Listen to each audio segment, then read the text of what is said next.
Now, from the inception, Nas and his brother Jabari, that's it. They blood brothers. It's just that's the first guy he knew. Nas is the big brother, but this is his little brother. And before he was Jungle, he was Jabari.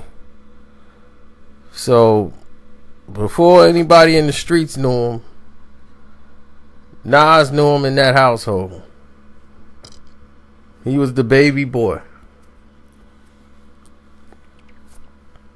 And everything Nas was doing, his brother was right there with him. The whole fold.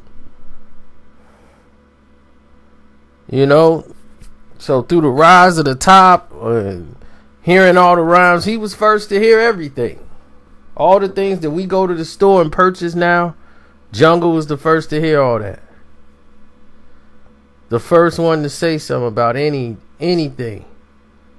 It would come right out of Jungle's mouth. And then Jungle decided, I might have an ear for this too, because he helping Nas out with pieces. But Jungle was more involved in the streets and running in the streets more than Nas was. He actually got shot when Ill Will, Nas's close friend, got killed.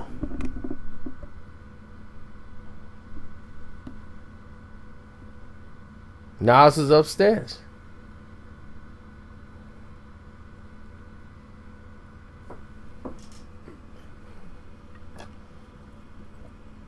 So this was the type of energy, that spurred the Illmatic album.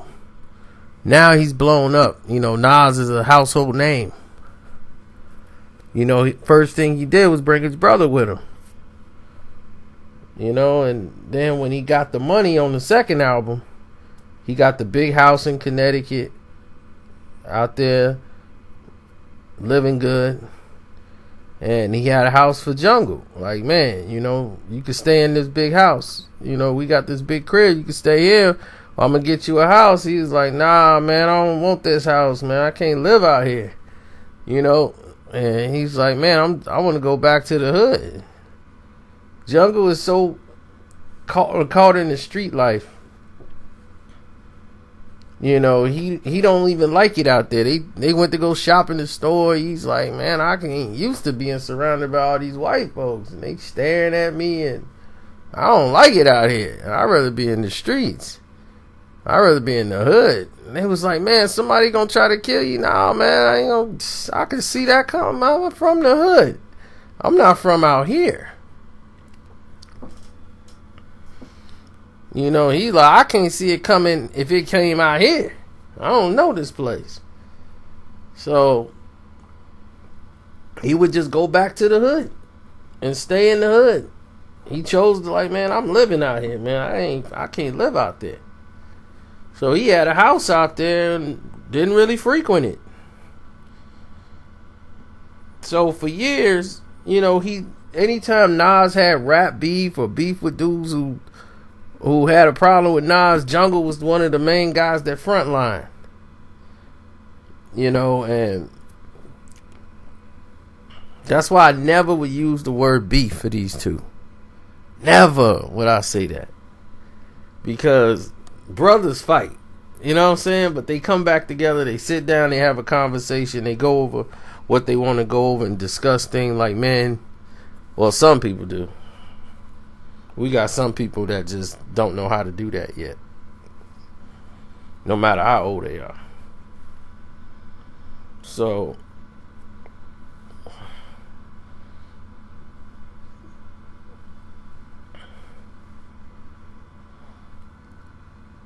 naturally, moving forward, the Jay-Z beef kicked off, and once that happened, Jungle was the first guy to kick it off with Jay and all those guys too. Like, look, we right here. And they had this club that was called the Beacon. You know what I'm saying? And one of their guys got into it with one of Jay-Z dudes and shot him.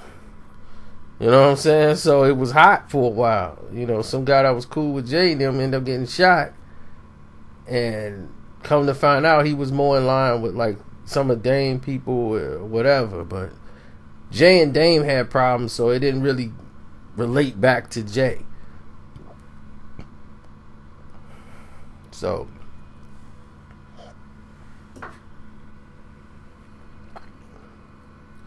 it was every situation, when it was Cam or whoever, Jungle was there the front line.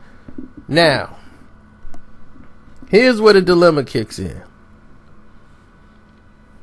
Nas is getting married. He's finally found the one. So the first time ever, you know, she met his mom's. You know, she was getting sick. Mom passed away. And they had just started dating, really. So he felt like, man, you know, my mom's met her. My mom know her. This is, you know, this is the one. So this must be the one. So when he married her, you know, and Jungle was like, okay, this is my sister-in-law. You know, it's family. You know, that's what it is.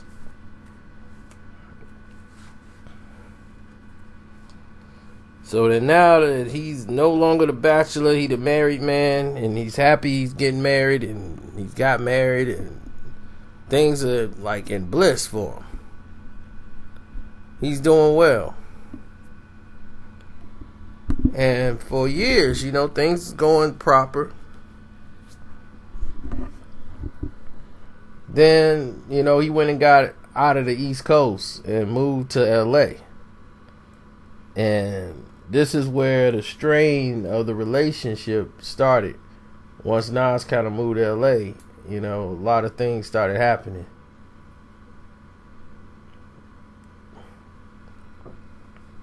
Because the thing is, once he moved to LA, you know, problems was brewing. Little things started happening here and there.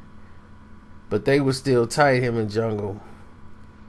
And he had one crib back on the East Coast as well. You know, Nas just had another crib. So now him and Jay are cool. And he told Jungle, you know, like, look, you gonna be alright. Because I'm working on something for you. Because the problems start coming in-house with Horse.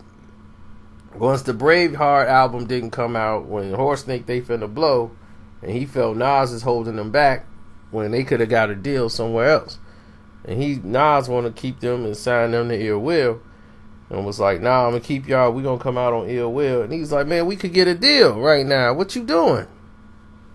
And nobody was interested in signing Horse individually without the rest of the Bravehearts. Man, Horse is like, man, look, we ain't getting no money. You know, I got a kids to feed. I'm finna get married.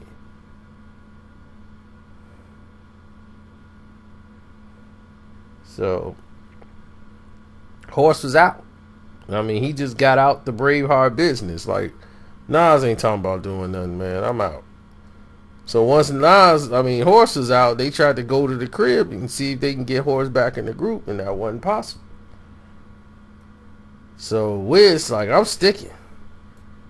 You know, Wiz and Nation, they stayed. And next thing you know, Wiz was out.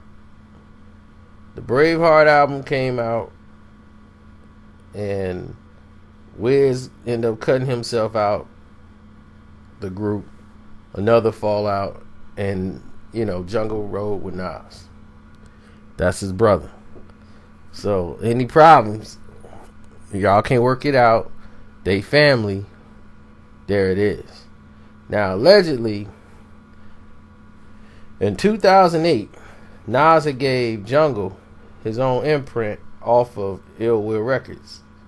They had put out the Bravehearted album in 2005 with that 2006 or 5, one of them.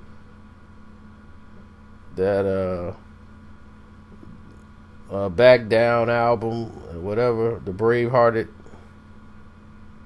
Quick to Back Down. I think that was like, what, 2000? Man, that might have been 2000. While I'm talking, that might have been like 2003 or something like that.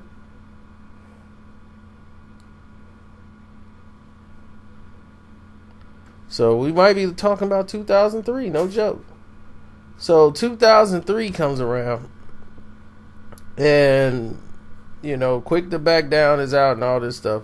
So Ill Will is doing their thing, and Jungle he's like, man, I want to make sure you got something. So he got the imprint of Money Machine Records. So they was like, man, like, I got my own label. I'm finna put my artists out. I'm finna do this.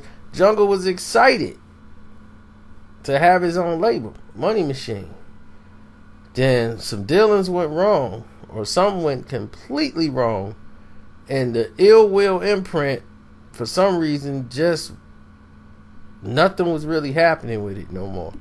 I don't know what happened, but Money Machine Records end up closing down, and Nas and Jungle weren't really speaking to each other, and a lot of people didn't know it. They kind of kept it quiet in the house.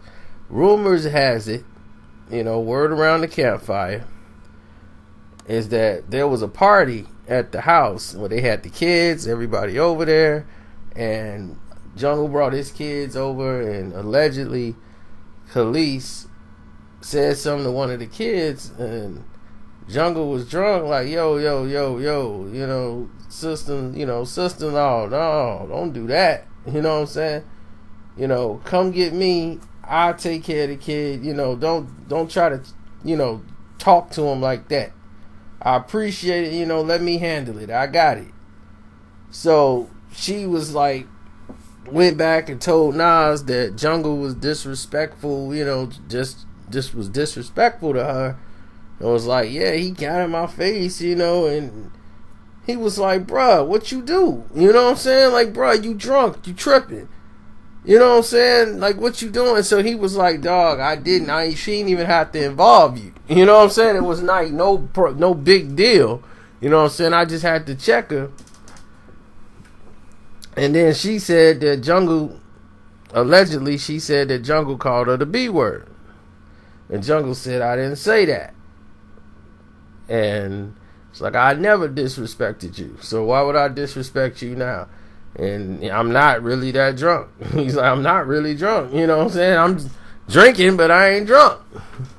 So it led to a whole big misunderstanding. But Nas's energy was angry, like defensive of his wife. And he was extra. And Jungle was like, whoa, now you way past the line. So they were about to fight, allegedly, in this house. And things got heated. Jungle left, and he took the kids. Everybody got up out of there, and they didn't talk for a very long time. Now, normally they've had disagreements and stuff before, but nothing like this.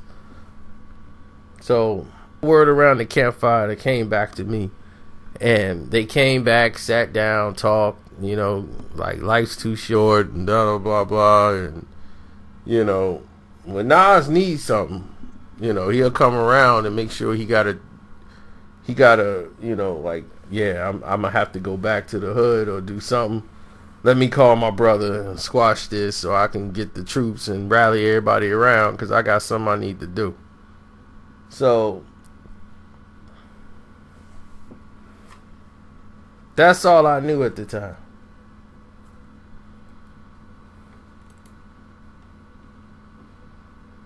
And that's about it. They together now, brothers forever, and you hardly ever see one without the other. But since Khalees was gone, now you see Jungle.